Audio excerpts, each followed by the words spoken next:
Amazing.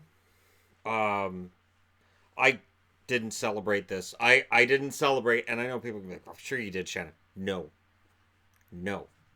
Nashville. I've seen enough of the Nashville Predators over the last 4 years to know that they're never really out. And yet, after taking a 2-1 series lead in this one, first game four and now game five, I don't know. Dallas has really been the better team.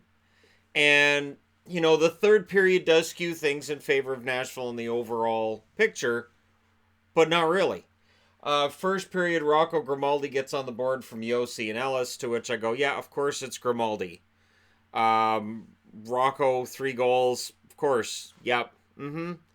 And then before the end of the first period, Dickinson with his first of the playoffs from Hintz and Polak. Um, we're going to talk a lot about Dallas's first line.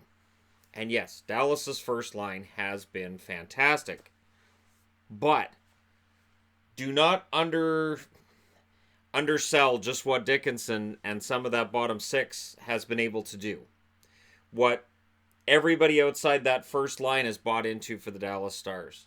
So it's 1-1 after one. The shots are 14-9 for Dallas. And it feels like they're in control of the game. Second period, Radulov scores from Sagan and Benn. There's that line, like I said. Radulov then gets his second of the period from Jordy Benn, or Jamie Benn. Jordy Benn sitting at home, or golfing, or fishing, or whatever Jordy Benn does. Jamie Benn gets the assist on that one. Ryan Johansson gets his first of the playoffs from Forsberg and Yossi, and that makes it 3-2. So yeah, I'm not all like, yay, we're winning, because no. I expect Nashville to come back. I expect Nashville to play really well at home and to utilize that crowd. However, before the period's over, Tyler Sagan gets a goal. Jamie Benn with his third assist of the game, so he had 3 points today. Sagan with a goal and an assist. Radulov with 2 goals, and they're the stars of the game. But, and I had to make note of this on the board, Matthias Ekholm gets penalized after the whistle. Dickinson's going in, falls down on the play, and as he's going by Rene, who has the puck, he sort of swings his stick at him and hits him in the pad. Ekholm is aggravated and starts cross-checking him down on the ice. And you can see Dickinson is actually laughing while this is going on. He is smirking, laughing, and enjoying himself. Dickinson has absolutely got under the skin of the Nashville Predators, and there are a lot of players wearing Dallas green, or in this case Dallas white, who have absolutely knocked the Predators off their game. And through that second period, the shots are 8-8, but the score is 4-2 for Dallas. And again, even though Dallas has great defensive numbers for the regular season, I know this is Nashville at home. I know that Nashville has a history in the playoffs over the last few years that is impressive. I know they went out in the second round against Winnipeg last year, but that was a pretty solid series. The year before, of course, they go to the Stanley Cup Final. The year before that, they get the surprising first-round upset over Anaheim. So there you go. I'm going into the third period with an attitude of, all right, so Dallas is ahead, but we're not free and clear just yet. Third period, who scores another goal? If you hate Jason Dickinson, you hated that goal, didn't you? So he scores to make it 5-2, and I start breathing a little bit easier, and 28 seconds later, Kyle Turris scored from Granlund. And to show just how nervous I was during this game, when Radulov scored to make it 3-1, I went and tracked down my wife in the house, and I told her what was happening, but I told her in very whispered, low tones. And I said, I don't want to say it too loud because the hockey gods will hear me.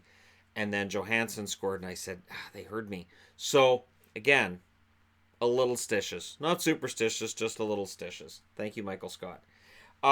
So, again, that little stitious kicks in when Kyle Turris does score from Granlund 28 seconds after I breathe a sigh of relief. And then what made me nervous in this game was that Dallas got the lead and took over this game with aggressive play, with strong forechecks, with just knocking Nashville off their game and keeping them just a step off. And then they started sitting back, and there were way too many good shots coming in on Ben Bishop. And Ben Bishop, great goaltender. He's up for the Vezina. That's for a whole other video. And I do need to make a video on that as well.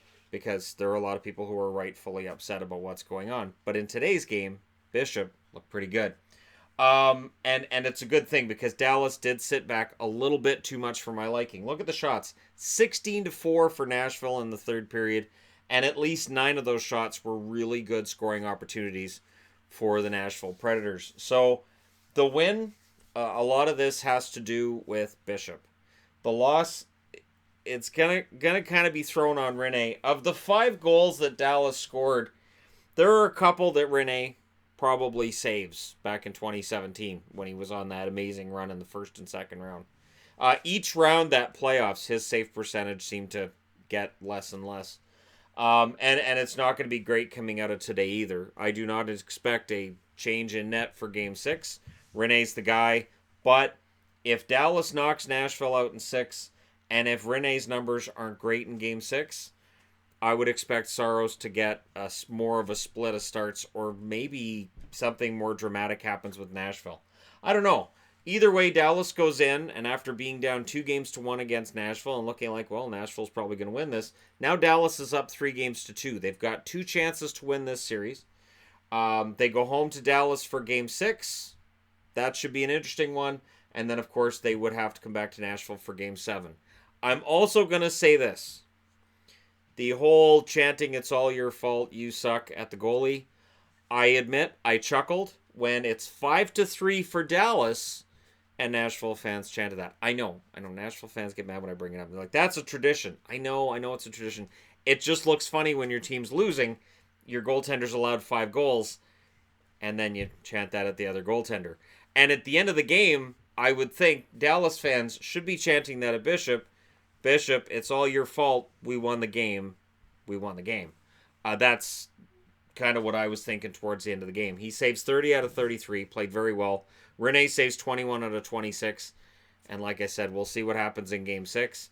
Rene was outstanding through the first 3 games. And then Doug McLean jinxed him by bringing up him getting pulled out of the game in previous seasons. So you guys can throw this on Doug McLean. Anyways, there you go. Thank you guys so much for watching. Let me know what you guys think in the comment section below regarding this series. And don't forget to hit like and subscribe if you're browsing your way through. You just happened upon this video. And that would be 3 division winners if Nashville's not able to come back in this one.